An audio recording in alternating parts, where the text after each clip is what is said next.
Okay, ladies and gentlemen, the Cowboys win their first game of the season. It wasn't the prettiest of things. In fact, I feel very conflicted because I'm like, this reminds me so much of that Falcons game last year where after the game was over, I was like, dude, what the fuck just happened? How did we just win that game? Like, as good, weirdly good as I felt about that loss last week against the Buccaneers is how weirdly I feel about this win. Obviously, I'm very happy. As I was saying in the stream, subscribe by the way, we stream every single Cowboys game. As I was saying in the stream, you go into the season, if you were to tell Cowboys fans going into the season that the Cowboys would go 1-1 after 2 tough road games against the Buccaneers, who are obviously going to be a playoff Super Bowl contending team, and the Chargers, who at this point in the season look like they are a very strong playoff contender at the very least. If you go 1-1 on the road there, you feel very good, and that is the case right now. There's a lot of things the Cowboys did well. Honestly, this defense, I have to be honest, I think this defense is bad. Like, I just do. They get no pressure all game long. That's not necessarily true. They get some pressure. Like Micah Parsons, for example. I was actually kind of genuinely surprised by what I saw from Micah Parsons. Obviously, Micah Parsons was playing defensive end in this game because of how beat up the Cowboys are. And he actually did a pretty decent job of getting pressure, believe it or not. But I think just consistently, if this team wants to be successful this season, they're going to have to generate a little bit more pressure. Now, the hilarious thing is the first sack of the season, and this is obviously what everybody is talking about right at the end of the game. This was technically ruled a sack because Herbert's momentum had stopped and he was going backwards. They call that a sack. I guess that is a textbook definition by the rules, but it's just a terrible call because you don't see that shit called almost ever, right? That's the talk of the town right now. Everybody's upset by that. They're saying the Chargers got absolutely robbed, blah, blah, blah. This comes right after one of their touchdowns to Jared Cook was called back to an illegal shift, which, from what I saw, was the correct call. Everybody on Twitter is saying it was the correct call, so suck my dick, okay? And listen, was this a bad call, ticky-tack call? Of course. I don't care that this was a textbook definition of the rule. You never see this called ever. But guess what? I don't care. I don't care. I don't care that the Cowboys got some generous officiating because they always get fucked. They always do. All right? I know that there's this narrative that, oh my God, the Cowboys, they always get the calls. No, they don't. Okay, and where was this outrage and crying in the first half when the Cowboys were just getting destroyed by terrible pass interference calls? Here's this one right here. This should have been an interception. This play ended in an interception. They called this a pass interference on Curse. In what fucking world? Like, that is so ticky-tack. If you're calling that a pass interference, then almost every single coverage play needs to be a pass interference. And what's hilarious is the very next possession, Asante Samuel Jr. gets a stop here, just mugging Amari Cooper. They don't call this a pass interference. Whatever. Like, I don't care. If you don't want to call this a pass interference, that's fine.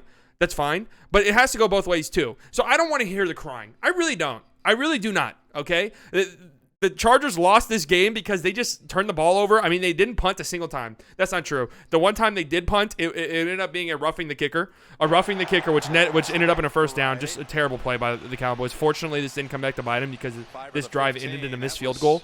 But still, man. This kind of goes back to what I'm saying is there are some things. Oh, and also going back to that sack that everybody's upset about. This was a grounding either way. I keep seeing this get argued. This was a grounding in every single way possible, okay?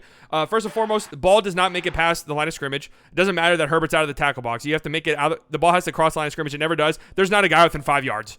Point me to where the guy within 5 yards is. It's not Eckler. And Mike Williams, I keep seeing people talk about is in the end zone right now. Like, I've seen this picture shared. That is a disingenuous picture because the ball bounced right here. So I don't really care. I really don't care because that was a roughing. That would have been a grounding either way. So I don't really care. Now, about the Cowboys, some things that need to be cleaned up, man. The third down defense is really bad. The third down defense is absolutely terrible, man. I think at the end of the first half, the Chargers had 3rd and 10 or longer 4 times, and they converted in 3 of them. That has to be cleaned up. This happened last week, too, against the Buccaneers. The defense really struggled to get off the field if it wasn't an interception or a turnover. And I have to give some props to the Cowboys defense because they have 6 takeaways so far. They had 4 in week 1. They had 2 today.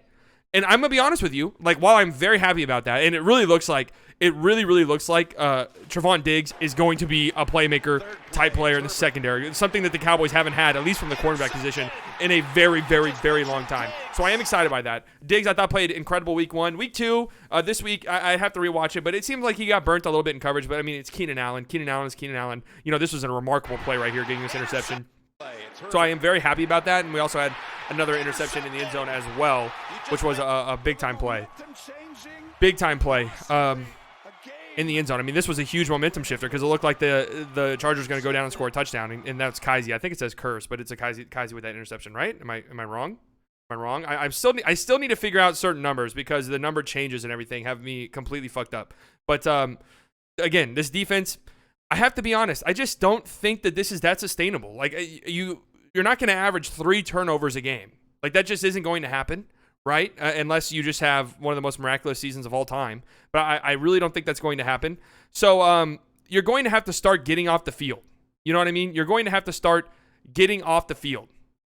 That's something that the defense really needs to work on, is getting off the field on third down. If they start doing that, then their defense might be semi-legitimate. I mean, I thought Eckler was just running the Chargers were just running the ball well all game. I don't know why they kind of went away from that. 5 yards per carry for them. I thought Herbert looked good, minus the 2 interceptions. Should have been 3 if they didn't call that shit, just horrible pass interference call. And then, that's really all I have to say. I don't want to be too negative after a win.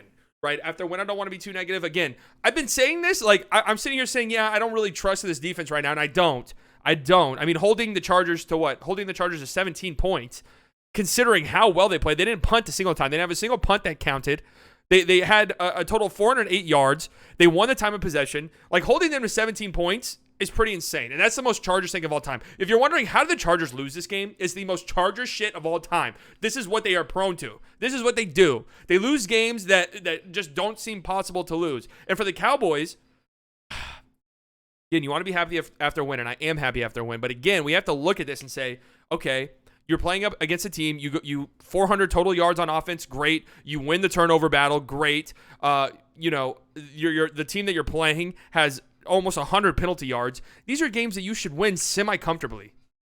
Just semi-comfortably. Was it last week they were the first team in NFL history to lose after winning the turnover battle 3-1, putting up 400 yards on offense and their opponent having 100 penalty yards? They were the first team in NFL history to lose a game like that. And this game was very close to being something pretty similar, honestly. A game where you win the turnover battle and the opposing team, they have a bunch of penalties. You put up a bunch of offensive numbers, you still lose. Greg Zuerlein, what a kick, though. What a kick. This whole sequence, like, this is why I'm also not like, woo, jumping up and down, is what the fuck was this sequence? If the Cowboys had lost this game, I would have been on here saying, fire Mike McCarthy now for this sequence to end the game. What was going on there? Like, what the hell was going on? You had 20 seconds. You had a timeout left. The clock was running. It was 3rd and 3. This was a 56-yard field goal. You had plenty of time to run another play quickly, hand the ball off to Tony P or whatever, and, get 4, 5, 6 yards, make it a more manageable field goal, take your timeout, boom. Instead, they just let the clock run for 20 seconds and then call a timeout with 3 seconds left and settle for this 56-yarder.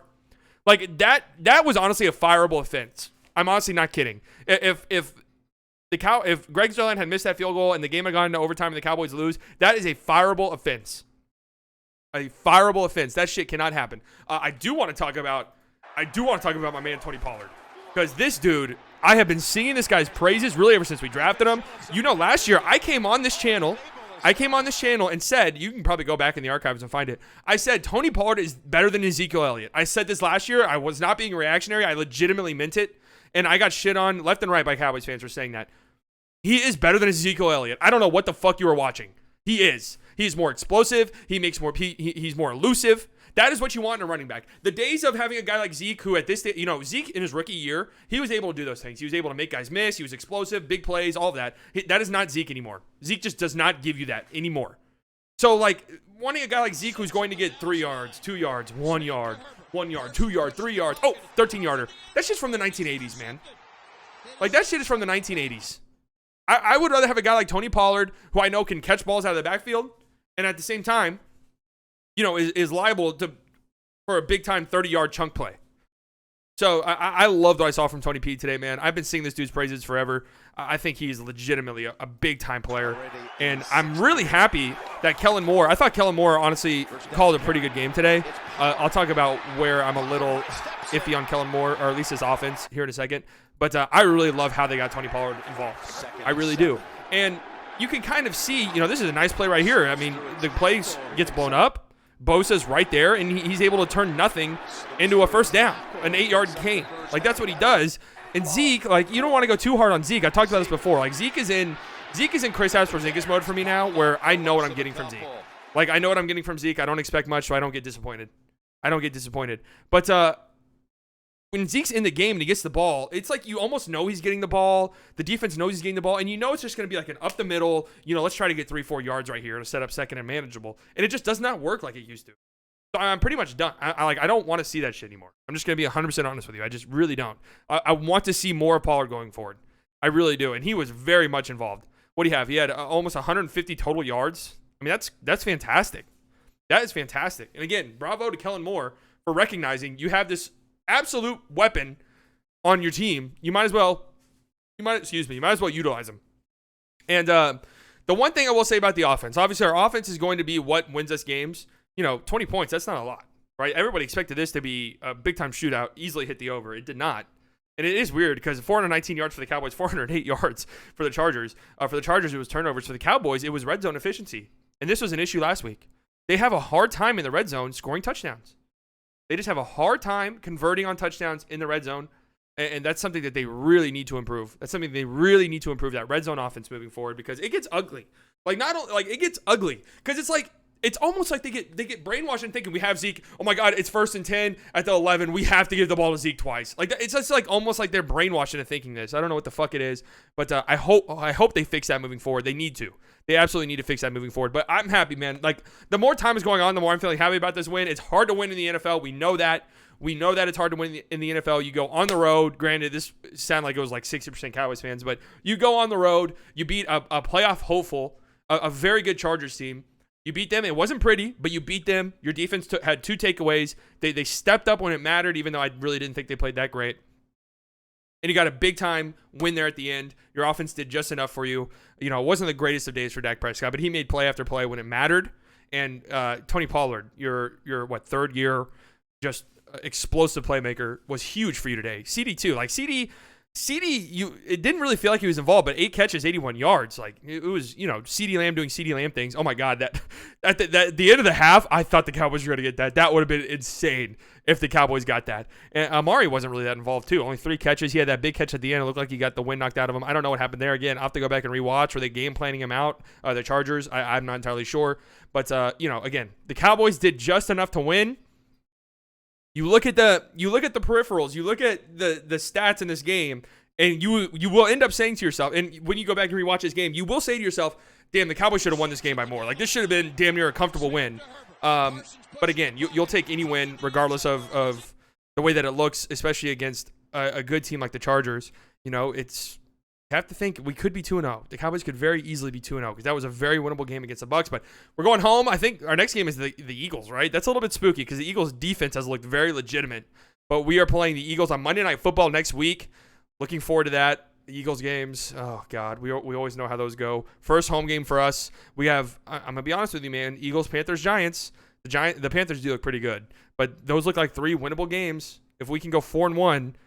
That's a pretty big deal. All right, let me know what you guys think. Obviously, everybody's crying about this sack call. Again, I really don't give a fuck because the Cowboys always get killed by terrible penalties. We saw it last week, and this would have been a grounding. Didn't make it to the line of scrimmage. Nobody was close. Sorry to say it. All right, bye-bye.